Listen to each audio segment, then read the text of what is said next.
Every thought you fire doesn't just stay in your mind, it launches a command into the invisible architecture around your body. Most people think energy is vague or symbolic, but the real shock is this. Your field behaves like a military-grade command system, obeying every internal signal you broadcast, even the ones you don't mean to send. That's why two people can walk into the same room and experience two completely different realities. One carries a clean directive. The other leaks conflicting orders and gets a scrambled world in return. I learned early that what we call intention isn't a wish. It's a directive packet, a coded instruction firing straight into the environment. And the environment responds. Not morally, not emotionally, mechanically. Your energy field extends about 3 feet in all directions, and inside that space is a living command deck reading microsignals from your nervous system, your emotional charge, and the way you're holding your internal posture. Most people never notice it because the commands they send are unconscious. 1,000 tiny orders formed from fear, doubt, or unprocessed aggression. They think they're choosing their actions, but it's the field choosing them, running the last signal it received. When you understand this, control stops being mystical. It becomes procedural. You don't hope for power. You issue it. You don't try to influence your state. You reprogram the command sequence. And the moment you do, the field repositions itself around you, aligning like a disciplined unit receiving a new directive. Nothing in your outer world shifts until your inner command stops contradicting itself. Once that internal signal becomes singular, clean, and coherent, reality moves. Hidden beneath everything you say and do is a circuitry of commands most people never realize they're firing. Your energy field isn't a cloud. It's a responsive command system built to execute whatever directive your inner state emits with the most consistency. The real mechanism sits in the gap between a thought and the micro-tension in your body. That tiny shift, the tightening of your jaw, the drop in your diaphragm, the flicker of doubt in your gut. Those are the real orders. The field reads them faster than you can form a sentence, and it reorganizes itself to match. If your mind says focus, but your body whispers retreat, the field doesn't debate. It follows the most charged signal, and that becomes your reality. What shocked me when I first decoded this is how literal the system is. The field doesn't interpret metaphor, emotion, or hopes. It interprets electrical bias. A thought with no emotional current is just noise. The field ignores it. But a thought fused with a physiological response becomes a directive. Imagine typing a command into a console. The meaning only executes when the keystroke is paired with power. Your emotional charge is that power. That's why people who think they're being positive still get destabilized outcomes. Their conscious intention never overrides the hidden command running underneath their skin. There's another layer almost no one talks about. Your field constantly scans the environment for matching signals. It's not attraction. It's synchronization. When your internal command carries a fractured signature, the field connects with whatever external pattern shares the same fracture. That's why you repeat the same arguments, meet the same draining personalities, or hit the same psychological walls. It's not fate. It's a feedback loop formed by an unacknowledged directive firing over and over again. Once you see this mechanism, you begin to notice the exact moment your command shifts. A single intrusive thought, paired with a subtle freeze in the chest, and suddenly the field reorients. And that reorientation silently reroutes your behavior while you still believe you're thinking. The most dangerous commands are not the ones you speak. They're the ones your body whispers when you're not listening. Most people cling to the myth that mindset alone controls reality, as if repeating the right sentence overrides the deeper command signals firing beneath awareness. But a command system doesn't respond to slogans. It responds to electrical coherence. And this is where people get trapped. They try to think positive, while their internal circuitry is broadcasting a shutdown order. It's like shouting new instructions at a machine whose core processor is still running old code. The field doesn't update. It can't. The dominant signal always wins. I saw this clearly during a moment that should have been simple. A conversation with someone whose approval I used to chase without admitting it. On the surface, I felt calm, even confident. But under the surface, my diaphragm tightened half an inch, my shoulders rotated inward just slightly, and a quiet internal bracing activated. The old command, don't get rejected. That tiny shift transmitted a defensive directive straight into the field, and the result? Their tone changed. Their eyes narrowed. The dynamic inverted instantly. It wasn't psychology, it was mechanics. My field executed the hidden command and shaped the interaction around it. This is why you see people who work on themselves for years but keep running into the same emotional walls. They're trying to rewrite beliefs while their bodies keep issuing the original orders. A belief without energetic backing is just a weak signal bouncing off a dominant one. The field registers which command contains more charge, not which one sounds better to your conscious mind. You can tell yourself you're secure, powerful, centered, but if your inner posture is coded for threat, your field behaves like a system under siege, scanning for danger, amplifying small cues into large reactions, and rerouting your behavior towards self-defense, even when the environment is neutral. The real breakthrough comes when you stop arguing with your thoughts and start reading the command sequence your body fires before your mind catches up. That's where control begins. In the microsecond, where a flicker of doubt becomes electrical instruction. Once you can identify that moment, you can intercept it, override it, and start issuing commands that actually match the reality you want to generate. Calm isn't the absence of intensity. It's the stabilization of the command system. Your nervous system is the power regulator of your entire field, and whenever it spikes, your signal distorts. Whenever it steadies, your signal sharpens. Most people misunderstand this completely. They think calm is emotional softness, but in the mechanics of the field, calm is precision. It's what allows your directives to land clean instead of scattering into noise. When your breath is chaotic, your field broadcasts chaos. When your breath is rhythmic, your field locks into a coherent pattern and begins executing your intentions with shocking accuracy. The nervous system is constantly talking to the field through microcurrents.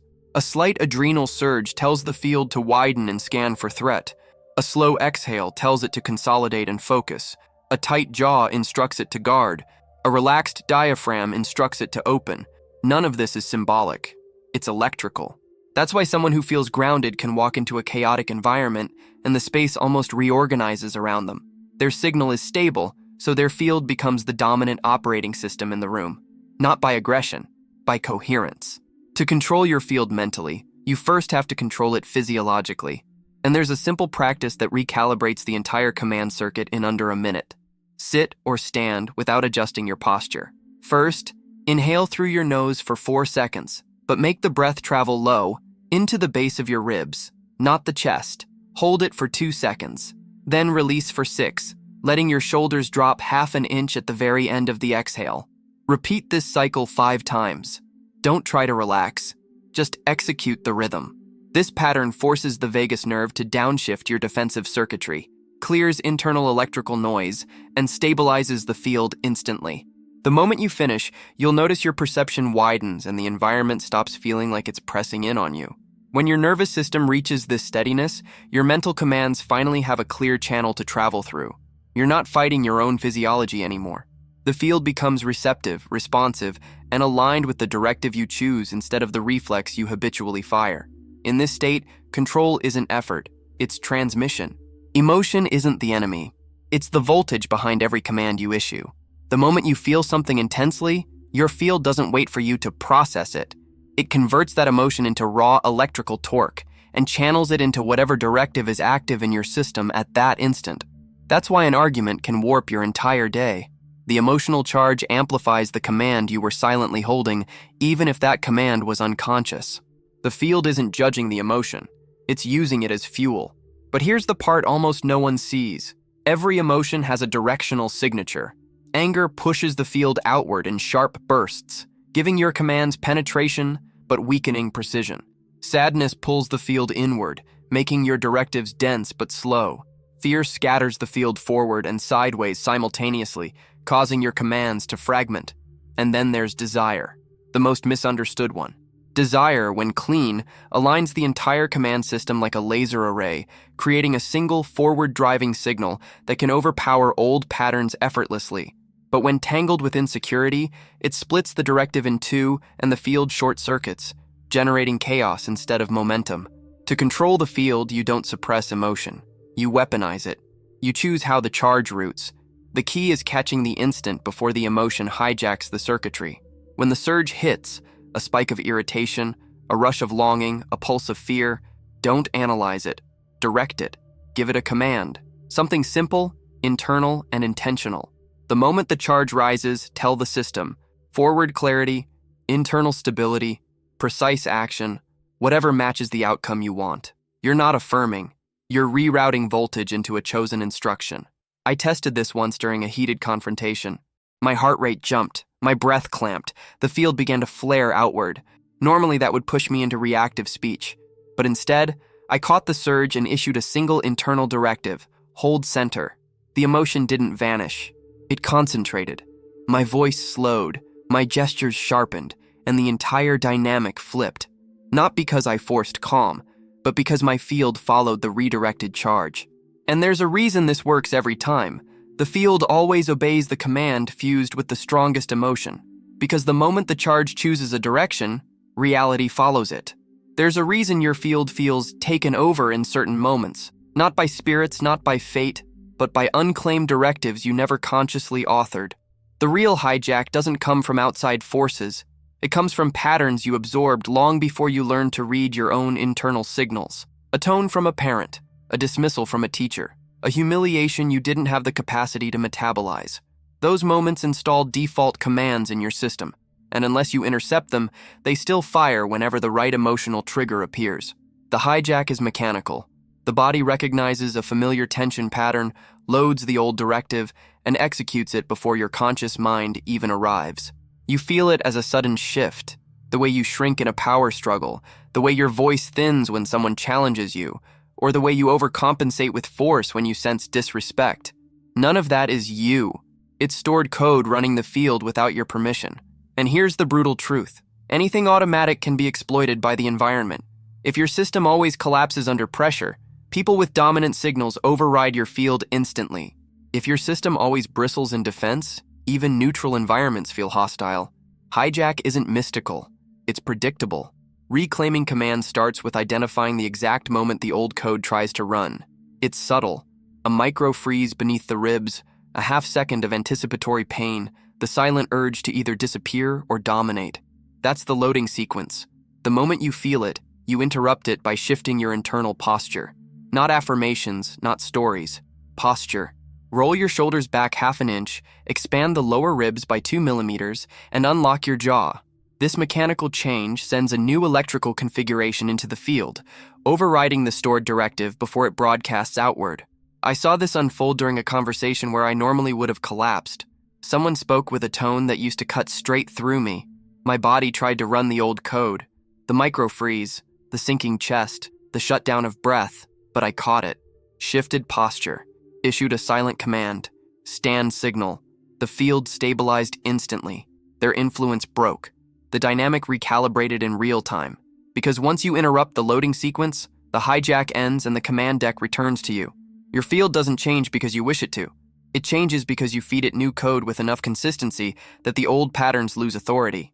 Think of your inner world as a command system that updates through repetition of high-charge signals. To reprogram it, you don't fight the old directives. You overwrite them. Not mentally, electrically.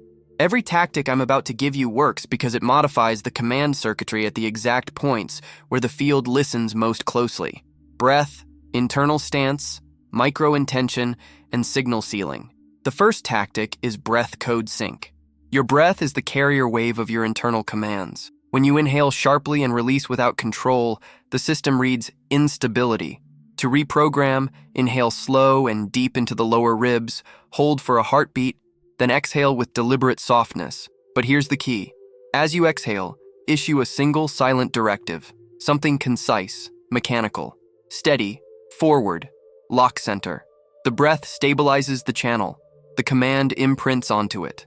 After 3 cycles, the field recalibrates as if receiving a software patch. The second tactic is the charge reset. Whenever you feel overloaded, after conflict, overstimulation, or emotional shock, place your attention 2 inches below the navel and inhale as if pulling heat down from the chest. On the exhale, imagine releasing pressure through the base of the spine. This redirects charge away from reactive pathways and into neutral storage. The command system clears, the field resets, and suddenly your mind stops looping. Have you ever walked into a room and instantly felt the mood shift in your body? Tell me your most vivid moment like this in the comments. The third is focus redirect. Wherever your attention rests, the system assumes you're issuing a command. If your mind locks onto threat, Your field configures for defense, to reprogram, redirect your focus to a specific physical anchor, the sensation of your feet on the ground or the expansion of the ribs. This grounds the directive, cutting off the spiraling signal feeding the old pattern. And the fourth is field seal. After stabilizing breath and redirecting focus, lightly press your tongue to the roof of your mouth, exhale through the nose, and feel the back of your ribs widen. This closes leaks in the circuitry. The field receives a clear boundary, not a defensive wall but a sealed perimeter, preventing external signals from slipping in and rewriting your internal command. Do these four together, even imperfectly, and the system starts obeying you again. Not your past, not your fear, and not the signals you absorbed from other people. There are traps built into the command system that almost everyone walks into, not because they're weak, but because the system executes whatever pattern has the most momentum. The first trap is signal leakage. This happens when your internal posture says one thing while your mind tries to force another. You tell yourself you're fine, but your shoulders curve forward 2 degrees, your breath shortens, and your chest pulls inward. The field doesn't wait for your words. It reads the leak and routes your directives through fragmentation. You feel it instantly. Conversations go sideways, simple tasks feel heavier, and small obstacles look larger than they are. The leak doesn't just drain energy, it distorts the command. Another trap is overforce. You try to take control by pushing your will too hard, but force doesn't strengthen the signal. It destabilizes it. When you push, your nervous system spikes, your internal circuitry scatters, and the field interprets the surge as threat rather than authority. This is why people who try to dominate a situation often lose control of it. The field reads panic disguised as power and mirrors it back through resistance, confusion, or unexpected pushback. Real command never comes from strain. It comes from internal precision. Then there's split intention, the most common trap and the hardest to catch. You hold 2 directives at once. Move forward and don't fail. Speak truth and don't upset them. Claim space and don't be seen too much. The system cannot execute opposing commands. So it does the only thing it can. It stalls.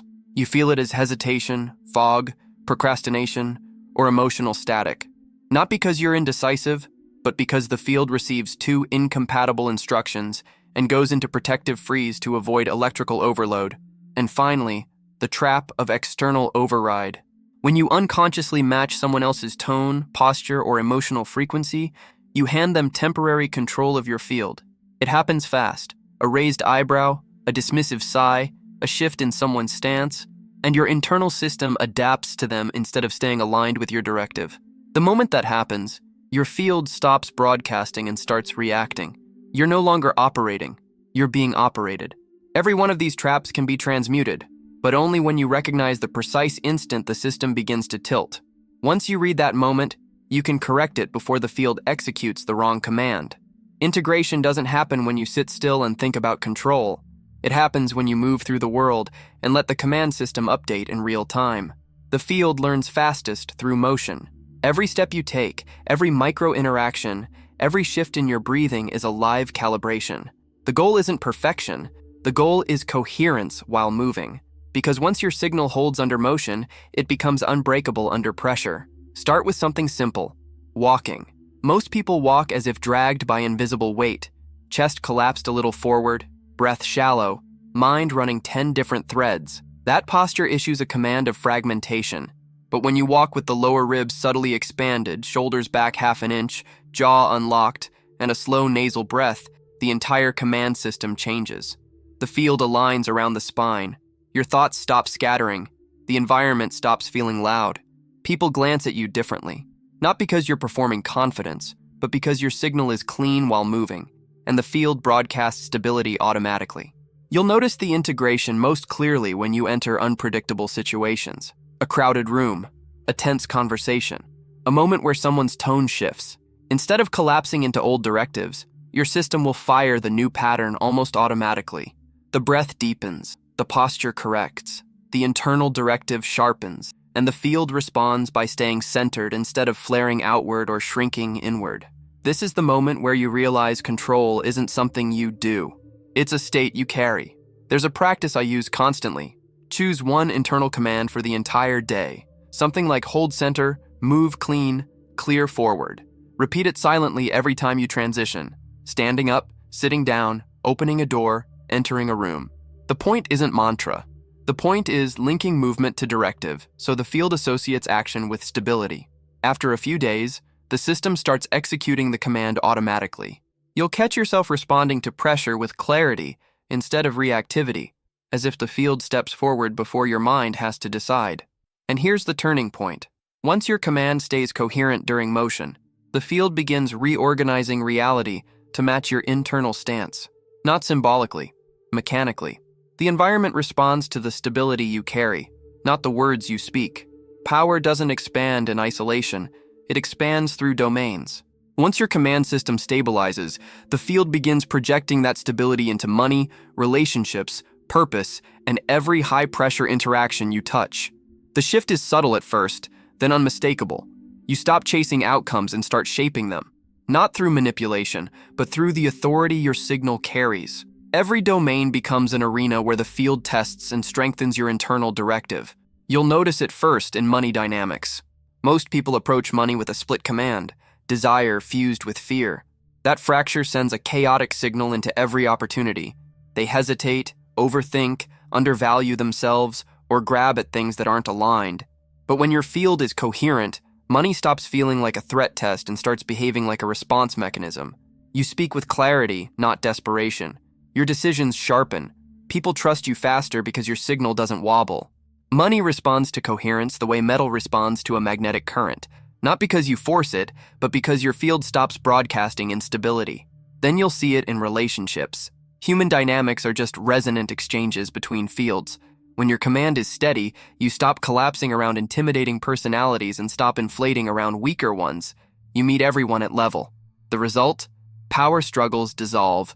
Communication becomes cleaner. You stop attracting draining interactions because the field no longer sends an open loop for others to insert their signal into.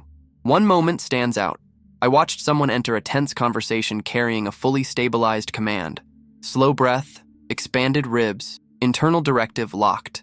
The other person's aggression softened in seconds, not because of words, because the dominant field reorganized the dynamic before the dialogue even began. And then there's purpose. When your field is scattered, purpose feels distant, foggy, unreachable. But once the command system locks, the fog clears. Decisions become directional instead of emotional. What once felt overwhelming becomes executable because the field stops amplifying doubt and starts amplifying precision. You can feel the next move in your body, not as intuition, but as alignment between command and action. Here's the scenario that proves it. Picture this. You're offered an opportunity that would have overwhelmed your old system. Pressure, visibility, risk. The moment you sense the surge of adrenaline, the old code tries to load, but instead, you catch it. Breath deepens, posture stabilizes, directive sharpens, move clean, and suddenly the fear doesn't hijack you. It becomes fuel. The field locks forward, your actions sink, and you step into the opportunity as if the environment bends to your internal stability.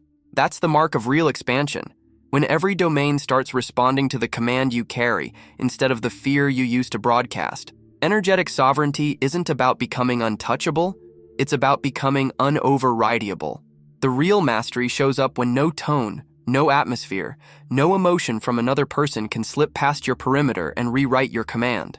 Most people don't realize how easily their field gets rewritten by external signals. A sharp voice, a disappointed look, someone's subtle irritation. Their system absorbs it and runs it as if it were their own directive. Sovereignty is the point where that stops.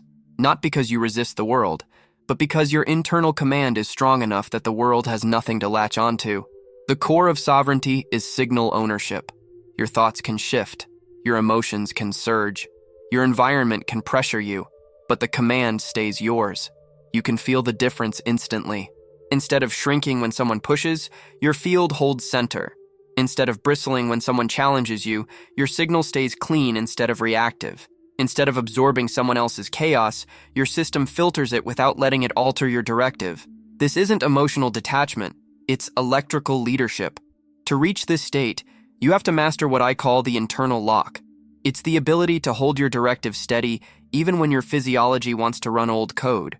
The moment you feel someone else's energy pressing in, their frustration, their neediness, their dominance, don't counter it, don't mirror it, don't collapse or expand. Instead, deepen one breath, widen the lower ribs by a millimeter, and issue one silent command: my signal holds. This tells the field to stop adjusting to external patterns and to run your internal code as the primary operating frequency. You'll notice something wild. When your system locks like this, other people's projections stop landing. Their tone loses force. Their emotional spikes don't ripple through your body. Their expectations don't rewrite your behavior. You remain centered without effort. And even more surprising, their field starts reorganizing around yours. Not because you overpower them, but because a coherent command overrides a fragmented one every single time. This is the essence of sovereignty. Your field becomes self-governing. You are no longer pulled, pushed, or programmed by external signals. You choose the directive. You hold it. And the world adjusts around you. Every command you've issued, every breath you stabilized, every internal shift you made has been rewiring the same hidden architecture. The command system that surrounds your body like a silent grid of responsiveness. And here's the image I want burned into your mind. Your field as a vast control room lit by a single unwavering beam cutting through the dark. That beam is your directive. When it's fractured, the room flickers. When it's stolen, the room dims. But when it's claimed, fully, deliberately, consistently, the entire grid aligns like machinery locking into perfect position. You've felt moments of this alignment already. The breath that steadied you when old patterns tried to load, the posture shift that stopped a hijack, the surge of emotion that turned into fuel instead of fragmentation. Those weren't accidents. Those were proofs. Every adjustment you made sent a clean instruction through the system, and the field reorganized accordingly. That's the whole secret. Not mysticism, not luck, but command. And now the system recognizes you as the operator. So here's what you carry forward. Move as if every step is a transmission. Breathe as if every inhale is a calibration. And speak as if your words finalize the directives your body already issued. The field listens. It always has. The only difference now is that you're issuing commands on purpose instead of by habit. And when you feel the world shift around you, when rooms quiet as you enter, when pressure dissolves before it traps you, when opportunities align without force, don't be surprised. That's just the command system responding to a signal that's finally coherent. Tell me the next title you want to decode.